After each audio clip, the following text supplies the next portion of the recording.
Morning all, and welcome to your daily preview of all things that are playoffs. And this has been a fun first round, nice and unpredictable. And tonight there are two potential sweeps taking place. Neither of them predicted by very many people at all, especially that there's a President's Trophy thing. I want to address that. Okay, so Tampa's playing Columbus. Columbus is up 3 games to nothing, and people are talking a lot about the President's Trophy curse. President's Trophy curse. Is the president? No, this is a matchup between two teams, and Columbus is whooping them. And it is not a matter of, well, Tampa touched the trophy. Well, it's because they were first overall. No, if Tampa had finished behind, say, Nashville, let's say Nashville had the President's Trophy and Tampa was number 2 in the NHL. Are we really going to pretend that Tampa at number 2 in the NHL is somehow defeating the Columbus Blue Jackets? No. Um, this has been an absolute destruction by Columbus, and when people want to talk about it just being a curse, it diminishes, and this is where it throws me a bit. It diminishes what Columbus has done, and it diminishes what the individual players on the Blue Jackets have done. I don't believe in curses. I really don't. I believe that there's a lot of coincidences in this world. I don't believe in curses. And I yeah, it's just one of those things that in the NHL you have 16 teams make the playoffs, and they're all pretty evenly balanced.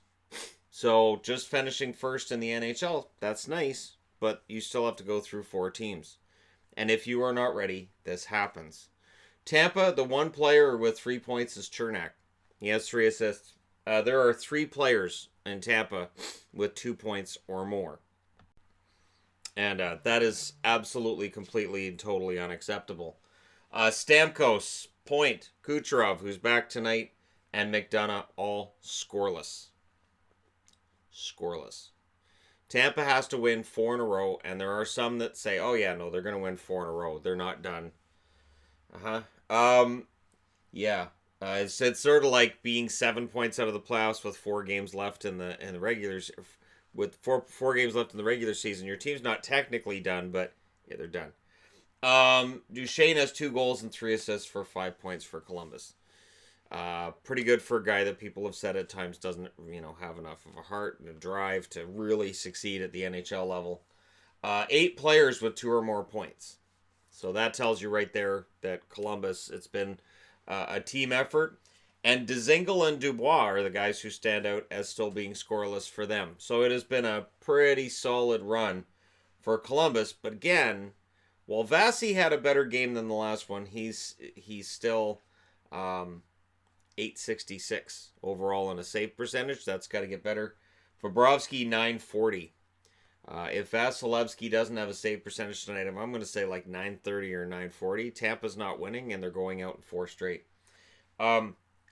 Coach John Cooper looked completely shell-shocked in the press conference after Game 3. I don't think he has any idea how this has happened, why, but this team was not ready. Tampa Bay, 0% on the power play, 50% on the penalty kill. That doesn't help. Which means Columbus is 50% on the power play and 100% on the penalty kill. Just like we said before the series started, special teams are all Columbus. It's been baffling. And again, you don't end up being 0% on a power play and 50% on the penalty kill because there's some trophy that's got some kind of a curse over you. That's just so weird. We have this conversation every year. And it's just, to me, it's insanity. Whoever wins the Stanley Cup is the team with the most drive and determination to get the Stanley Cup. That is the real deal every year. And who wins in the regular season, number one team in the regular season, doesn't really tell you who's going to be the most determined in the postseason. I'll tell myself that's why the bracket's completely smashed for me. And again, that's awesome. I love wide open playoffs. I love coming out of the first round and going, well, this is a very refreshing 8 teams we have left here. This is great. May have that this year. Next up, Winnipeg. So Winnipeg's trying to get back on even keel. So they avoided going down 3-0 with a very convincing win over St. Louis. And as per any game in the playoffs, there will be those who are detractors for the Winnipeg Jets and how they won the game and whatever happened. But the reality is, Binnington and that defense in front of him, it did not look quite so strong that last game. Did Winnipeg figure something out? Are we witnessing a shift in this series? Or is St. Louis going to reassert itself in game 4? This is their chance to maintain home ice advantage. If St. Louis loses tonight, home ice advantage returns to Winnipeg, and we have a best-of-3 series ahead of us. Byfuglien, a goal and 4 assists for 5 points to lead the Jets. There are 7 players with 2 or more points. So Winnipeg scoring looks pretty good after 3 games. Ehlers, Roslovic, and Tyler Myers stand out as the guys who are scoreless, although Myers being scoreless isn't any kind of indictment on Myers, since that's not his game. He can get points, but that's not really how you know he's being effective. Pietrangelo with 4 assists leads the St. Louis Blues. They also have 7 players with 2 or more points. And Braden Shen stands out as one that's scoreless. And Shen kind of agitating the Jets in the last game. We'll see if that continues tonight and if there might be a fight to come out of this. There seems to be a lot of fighting in the first round this year. I'm not talking about those scrums after the whistles. I'm talking about actual real fights like Ovechkin's last night. It feels like, and I know it's the first round, so these are normally the highly contentious round, the first and second round are the highly contentious rounds. But there seems to be more fighting. And I'm going to say this. This is why divisional matchups are still a thing in the first round. So people like, we want 1 versus 8. 1 versus 16 sounds good. The NHL wants this. There's a reason that referees aren't blowing whistles and that we're starting to see a bunch of fighting. Because the NHL, really, at its heart, they want the fighting. They want the highlights. They want stuff that's going to get played on the American sports late at night, in areas of the country where they don't talk about hockey. Fights get them talking. So this really physical, over-the-top, dangerous hockey that we, as hockey fans, say, this is dangerous, for the NHL, it's also profitable. Hellebuck has an .897 save percentage so far through 3 games, which you could look at and say that's not good enough. But Binnington, after last night's game's down to .880. So in a series where the goaltending's been pretty darn good, both goalies sporting a save percentage of below .900, because on occasion both defenses have allowed things to happen that they really shouldn't. Winnipeg's power plays clicking at 33%, and their penalty kills at 83.3%, which means St. Louis 16.7% of the power play, 66.7% on the penalty kill. But those numbers aside, St. Louis is still ahead 2-1, and all they got to do is win on home ice tonight, and then Winnipeg has to win 3 in a row. And winning 3 in a row in the playoffs, it's been done. Is it easy? No, that's never easy. During a regular season, it's not easy to defeat the same team 3 times in a row. So doing it in the playoffs is increasingly difficult. Because if you've lost 3 out of 4, they probably know a weakness on your team, and they're probably exploiting that weakness regularly. All right, that being said, moving along. San Jose. All right, so the Sharks tonight in Vegas, and it's obvious that the hatred between these teams, and let's be honest, let's go ahead and crack this open, the fan bases. I've talked about the Toronto-Boston feud and how, the fans argue and fight, and they do, but it's nothing compared to Vegas and San Jose. Because the Boston-Toronto feud has been going on forever.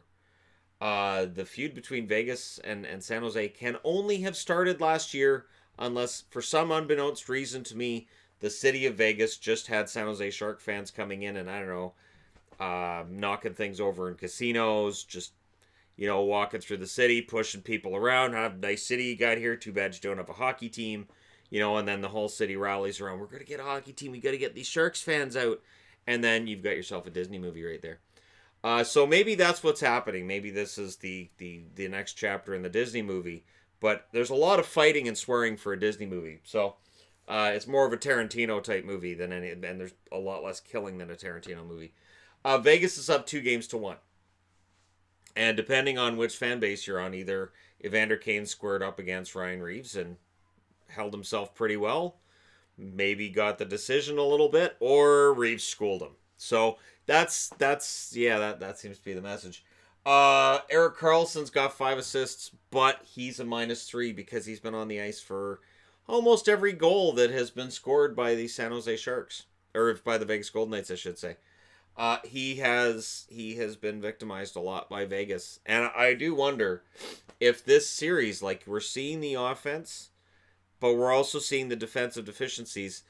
Is this season really going to enhance Karlsson's value going into his free agency this July? Does it really make you think we should invest 11 million plus in this guy, or does it make you look at his defensive numbers and say, you know what? I don't know. I think defensively, I think there's some issues here, and I don't think he's worth as much as he initially would have been. Pavelski, 1 goal, 1 assist. He's a -5. Pavelski, one of the Sharks that hasn't had a fantastic series, but there's a lot of that to go around right now. There are 9 players with 2 or more points for San Jose.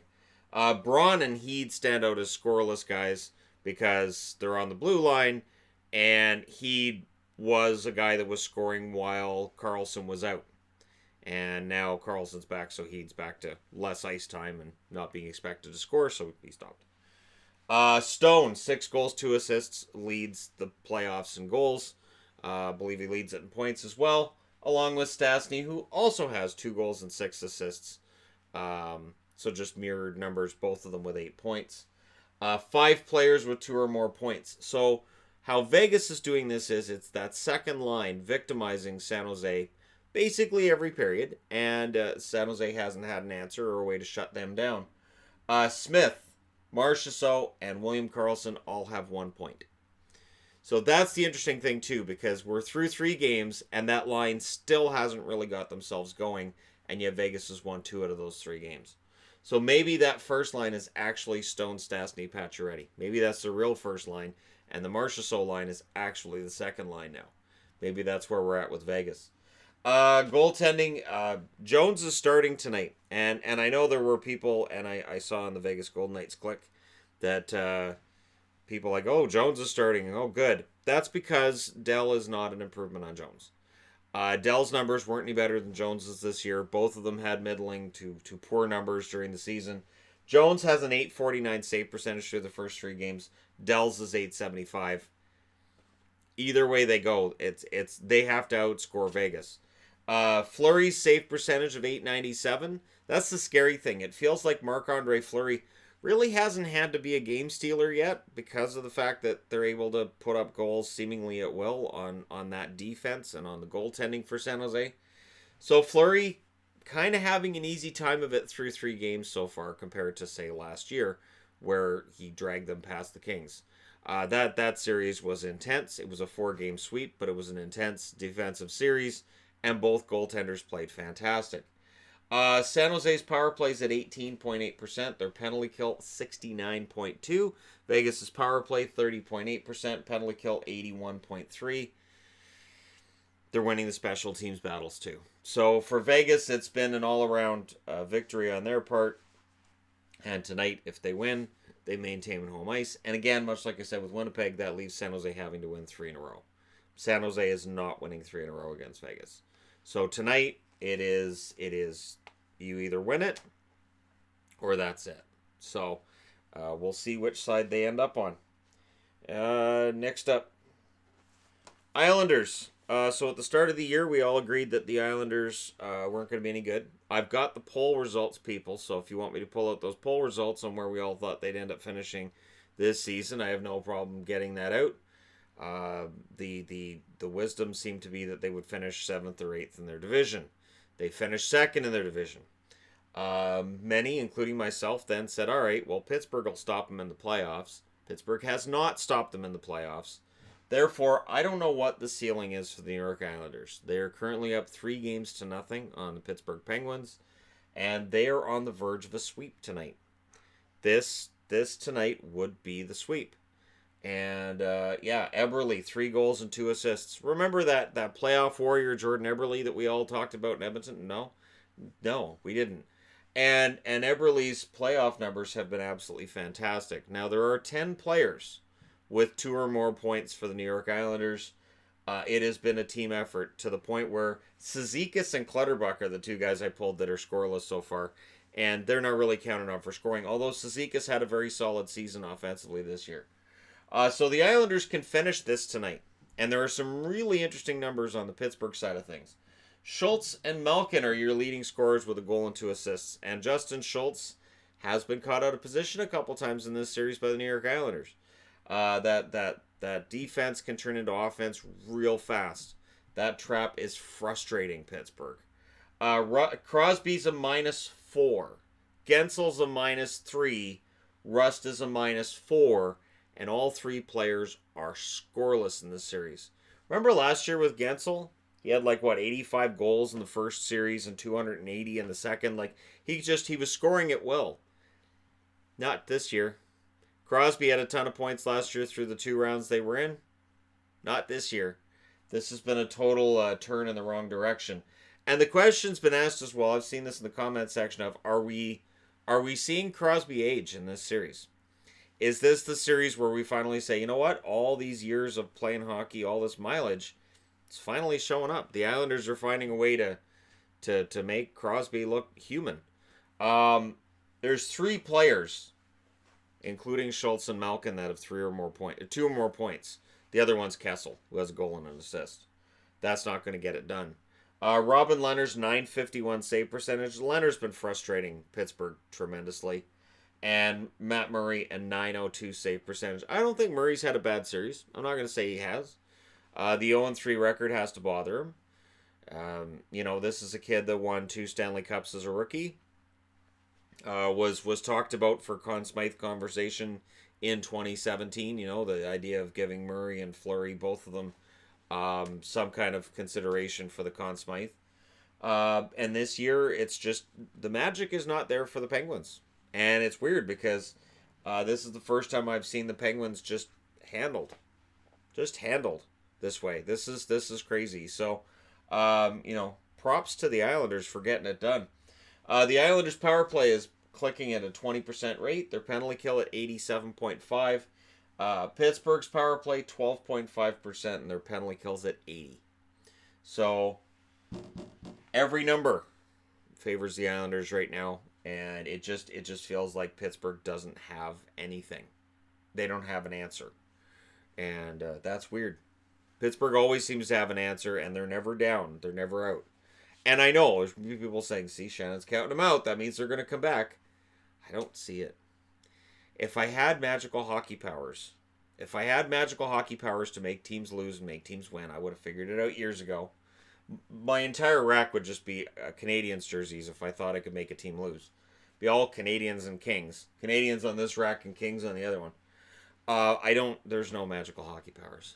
There isn't. I appreciate you guys giving me magical hockey powers that by saying Pittsburgh's done, that means that they're going to win 4 in a row, but I don't have that kind of power. I would wield it in a much, much more selfish manner if that was the case. Boston, they'd be like, I don't know how Boston's won 15 Stanley Cups. And it's that Shannon guy. He burns their jersey every year. Every year he burns their jersey and says, we're dead, we're dead, we're dead. And then they win a Stanley Cup. I don't understand it. So, yeah. There you go. Thank you guys so much for watching.